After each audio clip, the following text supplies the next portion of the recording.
Well, as I say to all my guests, Jackie, welcome back to Inside Personal Growth. For many of you who have supported this show for over 15 years, listening to my podcast, we have a great guest joining us, and her name is Jackie Jenkins-Scott. And the book we're going to be talking about is The 7 Secrets of Responsive Leadership. Jackie, good day to you. You're joining us from what city? I am joining you from Boston, Massachusetts. Beautiful Boston. Boston, Massachusetts. I hope you're having a lovely day there like we are in We San Diego are. today. We are. Good. It's been warm here, but today we had a little rain this morning, but it's lovely. Summer in New Cool. England, you can't beat it. No, it cooled you down a bit. Well, I'm going to let our listeners know a bit about you. And for Okay. all of you who want to go to her website, she has a beautiful website. We were just talking about that. It's JJSADVISING. So it's jjadvising.org. We'll put a link in the blog. There you can learn about Jackie, the team, the services that she offers. So we're going to direct you to go to that website. We'll all have a link for that as well. And so let me tell them about you. Jackie Jenkins-Scott is a nationally recognized leader with more than 3 decades of experience in senior and executive leadership positions in public health, higher education, corporate, and nonprofit boards. She is widely recognized as a transformational leader, helping individuals and institutions achieve high performance and strategic results. And as I said, we gave you the link to her website. Please go there. Also, we'll have a link to the book so that you can get it on Amazon. This is both in a paperback version and Kindle version, right? Got a Yes. Kindle too. So Jackie, let's just dig right in because leadership is a big thing today. Not only just in the United States, but I'm looking at globally. The challenges that we're having with finding good leaders, right? And when I say good leaders, I mean even moral leaders. This is a challenge. And in your introduction, your book, you state that the responsive leaders are focused on the people, the humanity, in quote, in the opportunity. And I know what you mean by opportunity, but I'm going to let you explain opportunity to the listeners. Can you define responsive leadership and the characteristics of a person? You know, when I had a gentleman on here from Atlanta, and he talked about moral leadership. And actually, he was involved with one of the colleges you were involved with as well. And I'm just curious because it's just like, where are the moral leaders? Sure. Well, Greg, leadership is there have been hundreds and hundreds and thousands of articles, books written on leadership. And it is a topic that there is no single answer that you can say, this is leadership. Leadership has many, many components. But for me, when I wrote my book, I wanted to write a book about what I called responsive leadership. And that there are all kinds of ways that one can lead. There's hierarchical leadership, there's authoritarian, there are all kinds of ways to think about how one leads. For me, I have in my career, and you see all this gray hair here for many, many decades. You and I both have that. I try to lead as a responsive leader. And what do I mean by responsive leadership? I mean that your core way of making decisions is based on the humanity of the organization. No organization, whether for-profit, nonprofit, can be successful without its people. People is what drives an organization. And so when I thought about how I have the successes and the challenges that I've had over my decades of leadership, I try to lead as a responsive leader. And what I mean by that is that a responsive leader is driven by the humanity of his or her or the organization. And so we make our decisions based on that. Well, what do I mean? Let me give you a quick example. My cousin worked, this was when companies were changing. I had a cousin who worked in a very large media company in Los Angeles. And that company decided to outsource one of its divisions. And she'd worked there for 10 years. Now, the decision, it may have been a good business decision. For whatever reason, they'd had this division in their company for decades, but they decided to outsource it to another country. My cousin worked there for 10 years. They got 2 weeks notice. And then they were told if you wanted to get your final pay, you had to train the people from the country that this part of the business was being outsourced to. So my cousin, one of these people, she would help turn out the lights. So, Greg, when you think about that, are there any other ways, not saying we changed the decision, but are there other ways we could have treated the people? So most certainly. I mean, there's lots of better ways you could have treated the people. So responsive leadership, in my way of thinking about it, may have taken a different approach to that. You could have said to our people, first of all, is there any way we can give them more than 2 weeks notice? Second of all, are there some other things we could do? Severance pay. We incentivize them to train the other people. We respect the contribution they have made to this organization. And so can you imagine training somebody to do your job when you've had 2 weeks notice and you've been told the only way you're going to get paid is to train these people? How do you think that training went? Not very well. So that's an example, a real example, and your audience can think of some ways in their own life, in their workforce, where something like that has happened. So we as leaders have choices, how we treat our people. And my thought about responsive leadership is that we start with how we treat our people.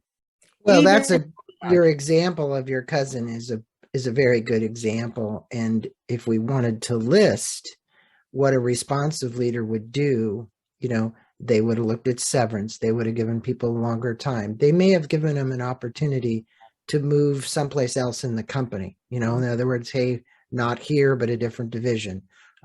There's a lot of things you could do. I mean, if they set their mind on getting cheaper labor overseas, and that's the way they were going to be, then you can understand that. Not that it was the right decision, but it was a decision somebody made. Sometimes the bean counters and the HR department and the upper management, they don't all agree on how to get that stuff done, right? Absolutely. Well, Greg, what I think about, and I write in my book, right at the very beginning, I called them the big four.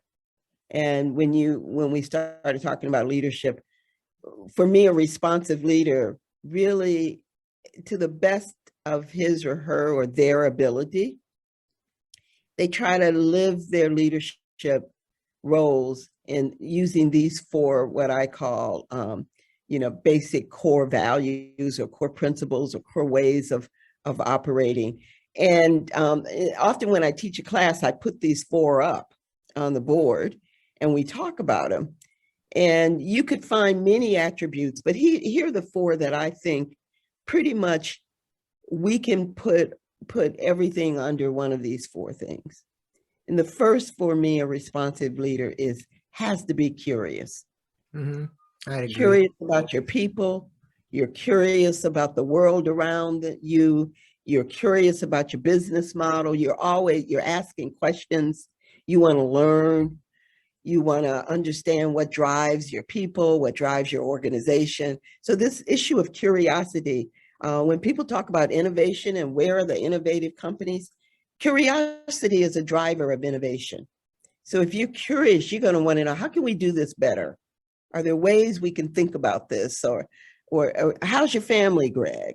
How are you doing? So this issue of curiosity is the first for me. Oh, most definitely. Yeah. Of all the personal growth authors have interviewed, there's a series of sequence of events that gets one to their purpose. And actually being curious is one of the first steps in the process of someone then doing their purpose, then taking goals and having actions and being able to get there. But curiosity is a big one. Curiosity. The second one that I think is a huge driver for a responsive leader is humility. Because if we have humility, humility actually helps drive curiosity too. Because, very often the leader is supposed to have all the answers. Well, we don't have all the answers. Well, humility also, it subsides the ego. Yeah. So, we've seen egoistic leaders. Look, we had a past president that was that way. So the reality is, yes, that I can see that humility and curiosity are just awesome. They're linked together. And humility says, you know what? Greg knows a lot more about this than me. And I'm going to respect Greg. And I'm going to use Greg. I'm going to be like a sponge because he has something that can help our company, help our organization be better and be stronger. So that humility allows us to, open ourselves up for learning, for growth, for advancing our organization. And actually, someone asked me the other day about vulnerability as a leader. And humility allows you to be vulnerable. And it allows you to show those around you, those in your organization, that I can be vulnerable too as a leader. I don't have it all. I don't have all the answers. And guess what? I don't want to have all the answers. Right. That's why you're leading a team of people. Or that's why you're leading. I always say too that, accountability leads to autonomy. Yes. People say, oh, I want my autonomy. And I said, well, if you're accountable, then people aren't going to watch over your shoulder. You're going to have plenty of autonomy. That's right. There's always a correlating word between each of these. What are your other two? Empathy. Okay. The ability to want to put yourself in someone else's shoes. The ability to understand, and empathy helps. So that example of my cousin that I gave you, if we were think about how I want to be treated if I'm given 2 weeks notice on my job. So the ability for a leader to show and have empathy is a driver for curiosity, humility, treating people well. This person who talked with you about a moral code of leadership, empathy helps to drive morality, in my opinion, as I think about these things. And then the last one is resilience. That ability to bounce back, to keep going, to see something through, even though it isn't going, nothing goes exactly the way we think it's going to go, Well, rarely. Occasionally it happens. We could add a lot of things to that, but with resiliency, if you also have non-attachment to the outcome. Now, I don't mean that not to have goals, but the outcome doesn't always happen exactly the way you think it's going to happen or the way you planned it was going to happen. So that's also flexibility, right? And I think those are all good key characteristics. Now, you mentioned in Maslow's hierarchy of needs, and I actually worked with a gentleman that worked with Maslow, which was interesting. Oh, well, you can tell me something here. Well, maybe not, other than that Maslow offered him to use this in his sales trainings, right? So it was Wilson Learning from Minnesota, Larry Wilson, and he went down to go see actually Abraham Maslow teaching. And he said, I'd like to use your concepts. And I know the hierarchy of needs is known by almost probably everybody listening to me. And the fact is, at the top of the hierarchy is something called self-actualization. And I think, again, once you pass the food and shelter needs and the safety needs and all the other needs, and you start to go up, you're there. And that at the peak of the pyramid, the focus is on the need to solve problems and live a life infused with morality and creativity. Who are some of the leaders today that exemplify this peak leadership in your estimation? Because I'm looking, I'm not always finding, but You I'm know, always looking. Greg, I am sure when you're talking about, world renowned people, Well, I'm uh, saying public leaders lately, public it's leaders, been pretty tough to find. it has been pretty, when I think about someone who exhibits these talents, these skills, these values, was John Lewis, Yeah. Congressman John Lewis. Oh, yeah, he was I, I, amazing. I cannot think of anyone who exhibited more moral, courageous leadership recently that we can remember, and who lived a life of humility, a life of passion, a life of commitment, a life of empathy. And Lord knows he showed us resilience. Even in the darkest days, he kept saying, we can do this. We're going to do this. We can bounce back.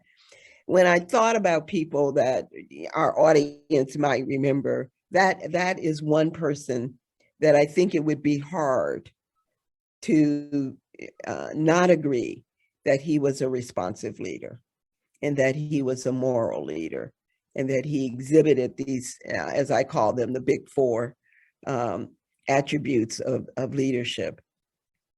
I would have I would agree with you of current time, who he Mm. just passed away not that long away.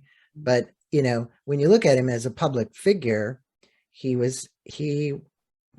voice his opinion, but I almost look at him like Mother Teresa. She said, Yeah. if you can't stand for something, why are you going to stand against it? Right? That was one of her famous statements, right? Yeah, absolutely. And you look at Gandhi, and you look at Desmond Tutu, and you look at all of these people.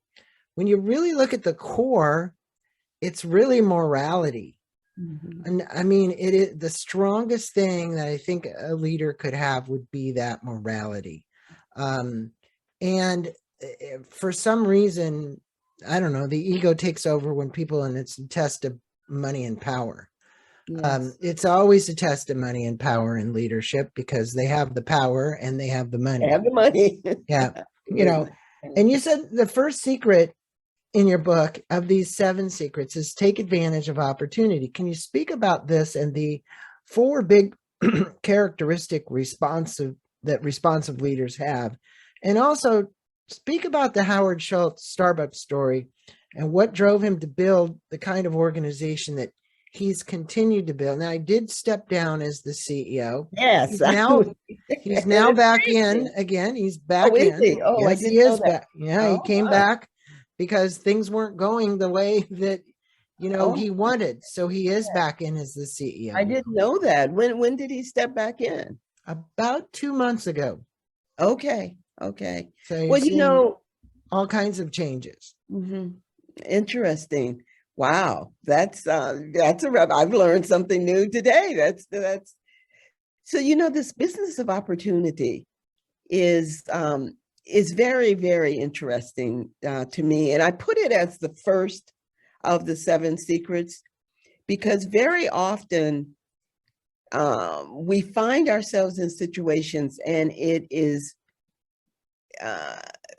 hard to step out and to take a chance on something. So I wanted to encourage my readers to not see opportunity from only the risk side of, how will this hurt the organization, or how will this hold the organization back, or how will this hurt my leadership or hurt my growth, but if you think about it from the other side of it, why me at this time? What are the circumstances that's allowing my company, my organization, to be able to be in a position to take a risk, to try this? What will this experience do to advance the organization, advance the people in the organization, advance our company, give our company an opportunity to grow? And what would hold us back if we didn't take this risk? How could it hurt us if we didn't take this risk? But as the leader, we have an opportunity to say, this has come before me at this time. What contribution can I make to advancing my company, advancing my organization? And do I have the courage to take the risk that this opportunity will bring? Now, opportunities require curiosity. It requires an openness to thinking about this situation. It requires a willingness to learn and to grow. It requires some humility, because any opportunity may also backfire on us. Yeah, look, every opportunity carries with it some degree of risk. I think a good leader brings their team around them and evaluates the risk factors associated with that opportunity, and then, as they say, has to pull the trigger or not, right? Depending it. But like you said, the opportunity, with all of these opportunities as a leader, there is some varying degree of risk. The less the risk, the easier to make the decision. The harder the risk, the harder to make the decision. But I think that's important that you pointed out. And I think that Schultz's story that most people maybe know, maybe they don't. He came from humble beginnings in housing projects. And what he always wanted to do is he just wanted to give people that work for him a better life, meaning, so all the medical insurance benefits, all the things that he provides his employees, the 401ks, the time off of work, the way that he designed it was a result of a tragedy in his own family with his mother and father, right? Yes. And I'm not a big studier of him, but I certainly recognize, higher salaries, more benefits, time off, education. I'll pay for your education if you're somebody serving coffee for me, right? I think those kind of things, like you just said about your, was it your sister-in-law, the one that got kicked out? Yeah, my cousin. Yeah. See, that would not happen at Starbucks, Right. because that is not the culture. That's not what they imbibe inside that company. And what I liked about Schultz is the incident at his company, and he took could have been a nightmare disaster in terms of what happened in Philadelphia. I believe it was Philadelphia with the black man. And he closed his entire company. And for one day, for the same day, across the world, and everybody to train.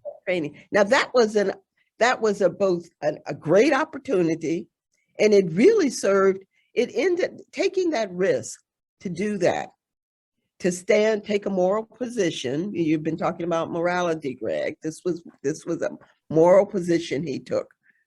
This should not happen.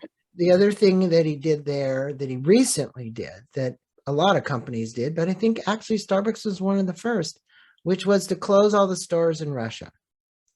So because of this Ukrainian war and what Putin had done, many corporations, as you know, McDonald's, a lot of them have said, no, they're not going to do it. But Starbucks, I think, I can't say this for a fact, but we know they literally closed every location. So, you do that, and you think about what's the impact of the corporation with the thousands of stores that they had in Russia, to do that, to say, hey, you can't act like this and allow us to still be here, right? So that is a perfect example of somebody saying, hey, look, well, we're willing to lose millions of dollars because this isn't right. That is the kind of thing I'm talking about. And that gets back to your question earlier. We were asking about moral leaders. Yeah, exactly. You just gave us an example of a living moral leader. That's a perfect example of a living moral leader. Now, you speak about the steps to identify a good opportunity. What are those steps, and what questions might a responsive leader ask to evaluate a good opportunity, because we were just talking about the risks. Mhm. Now they need to really ask some questions about the opportunity, because we do know there are some risk with it. And you had 4 or 5 questions in the book Yeah. that I think would be good for our listeners to hear. You know, you're Well, there, so you're trying to make a judgment, you don't know which way to yeah, go. and as the leader, one of the questions is about me as a leader with this opportunity. Why me? Why now? Can I actually execute? Can I deliver? What will it take for me to execute? What will it take for me to deliver? How much am I going to advance our organization? How much am I putting us at risk? And then we have to analyze the benefits of it. So I gave an example in the book of, when I went to an organization that literally was in bankruptcy. There's another a long story to tell you about that, but it was a former hospital, and it was over 100 years old, over a century years of age, and our buildings were falling apart. They were historic buildings. I knew nothing about historic buildings, but what I knew was that we needed to save these buildings because because of the history and the legacy and the women who had fought to get this hospital started. It was a hospital for women, but more importantly, for what the services that were being provided in those buildings, as crummy as they were, for our community. So I took a big risk and got that whole campus, not me, so many people working with me, listed on the National Historic Register of Historic Places, because we had received a real estate appraisal that told us the buildings were worth nothing. Tear them down, salt this, and this is going to make great condos in 15 or 20 years. Well, Boston is turning, there are new condos being built all over the place in Boston. But we felt like the people in that community needed the services. And rather than destroying something, let's rebuild it. Let's build it up. What would it take? So that was a huge risk for the organization, because literally it was going to take millions and millions and millions of dollars to restore these buildings. And Well, that you had to raise too. We had to raise. It also takes a tremendous amount of courage. And that's another thing. I mean, you talked about it in the book. A lot of times people are going to be opponents. Yes. They're not going to agree with your decision. And Yes. good, strong leadership. I'm sure that Starbucks probably got plenty of opponents saying, hey, you're going to close down all these stores, and I think that's there. Your second secret is compete well by listening with heart. And I can tell you're a person with big heart. That's why you're such a good leader. But speak with the listeners, if you would, about this secret and the importance of being vulnerable. You talked about, Brene Brown, vulnerability. We've all gotten a big dose of that, and humility, right? Also, what are some of the signs that you're leading with your heart? Now, I think you've said it, because you just said, hey, look, I led with my heart with this hospital. I made a choice. I helped to make a choice to save these buildings. That was a heart-based decision, because you saw the history, you saw the background, you saw the service to the people. And so how do we get more leaders to have this ability to be driven from their heart and make decisions that way? You know what I've learned, Greg, especially when we look at, and people like to ask the question, you're nonprofit or for-profit. And often when I give talks to business people, I'll ask them, what is the difference between a nonprofit and a for-profit? The only difference in terms of management is that a for-profit, profits are going to the shareholders. So that's driving the decision makings of the for-profit, right? They want to know, are we giving value to our shareholders? Nonprofit, the shareholder is humanity. It is the people. It is the mission, the values of the organization. That does not mean that a nonprofit doesn't make money or shouldn't make money. So what I want to say to our audience is, you can still make money by leading and doing right for your people.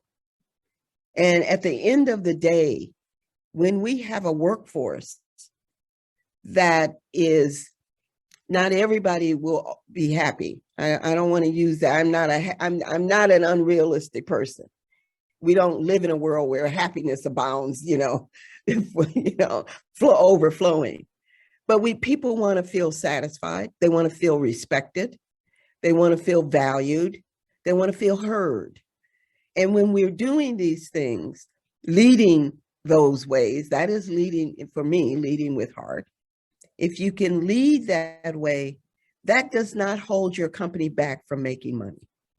And Starbucks is probably a great example. I haven't seen their balance sheet lately, but I can't imagine that Starbucks is not profitable. Well, you bring up an important point, and one that I was going to mention. There's a gentleman, you might know him. I can't remember his name right now. He's been on the show several times. He's from Boston. He's the one who started the AIDS walks. Oh, Larry Kessler. Yeah. Is it Larry? Well, he started AIDS Action, and they started the AIDS walks. Well, someone on his team. This gentleman's not. This is I'll think of it. But the point you made about a for-profit and a nonprofit comparison between the two, and that where that money is going, he writes, because most people who are donors, he's dealing with donors, and they're saying, well, where's that money going? But the nonprofit has a right to make a profit so that it can do that. It can continue to do its work. Even though they call it a nonprofit, it has to have the funds. Yeah. And he has to distinguish for donors, really the understanding of that basic concept you were just talking about, right? So you said, you know what donors would say? You know what donors would say, Greg, if he was running huge deficits? And they would say poor management. Yeah, exactly. Poor management. Exactly. Your third secret is to keep your bags packed. I get it. It's like something may happen. You may got to pick up and leave. What are some of the external influences that can change in ways that require a leader to move on? Okay. There were many of them you pointed to. Yes. Let me tell you, this has been something that has been with me since I was a young, just out of graduate school. And I heard a speaker. His name was John Boone. He was the first Black commissioner of corrections in Massachusetts. This is many, many decades ago. And he gave a talk. And when he talked about keeping your bags packed, it was not about profitability or, fighting with management. It was about understanding what your core values are. What do you stand for? What do you stand for? Where are your lines in the sand? Yeah. And he said it was really about, understanding what makes you tick as a person, as a leader, and having the courage to live out your values. Mm-hmm. And I want to say to our audience, every single leader will be challenged at some point in their career with a moral decision. Is this the right thing to do for my company, for the organization, for the people I work with? We will all be forced to make some sort of decision. And if we don't know where our line in the sand is, then we're bound to end up, having issues and having problems. So his issue about keeping the bags packed was more about that. And what I would say to you right now is, as hard as it is, that is really has to be, top of mind for so many leaders. I'm in higher education, and we're seeing in the Boston area a number of college presidents deciding to step down. Mm-hmm. And part of it, I think, has been because these past few years have been very, very challenging for us all. But there were many, many decisions that leaders in higher education have had to make. And so this issue of when am I going to be either challenged to do something, undertake something that really digs too much into my heart, into my soul, Or when am I not as effective as I need to be as a leader? So that's what this business about keeping your bags packed is about. Because if we have that mindset that as hard as it is, as hard as I love this place, it's time for me to walk away, you can make those decisions as hard as they are. You have the ability to step forward and make them. So that's what I meant by that, Greg. Well, and you did a good job of that. I think that, look, if your values are being compromised as a leader, the line in the sand is when they're being compromised to the degree that you can't live with that anymore. And I can use a perfect example of somebody.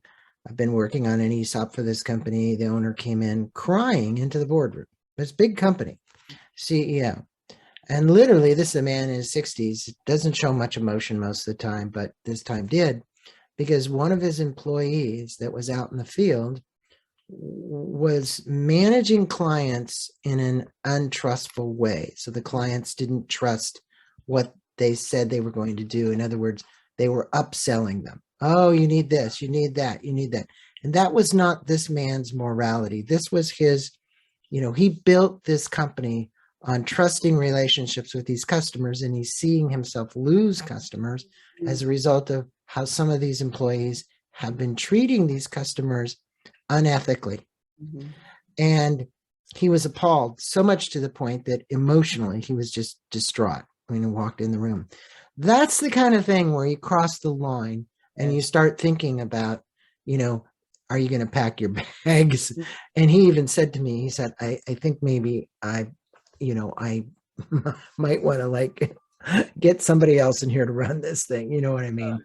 So not legacy he wanted to leave. He did, but it's his company and he owns all of it 100%. Now, look, we've covered a lot of your secrets, and I think for purposes of time, I'm going to skip forward. I'm going to let the listeners actually get a copy of the book. Mm-hmm. This is a great book, and we did cover Keep Your Bag Packed, echo one message at a time, and look for opposition. But Jackie, you filled it with stories, great stories, some of your own, we were talking about Howard Schultz, examples of responsible leaders. If you were to leave the listeners with the most important takeaways from your book, what would it be, and how can they apply them to their leadership skills today? Something that they could take away. I think we've talked about a lot already, sure. But is there anything in particular that you'd like to leave them with that they could really work on?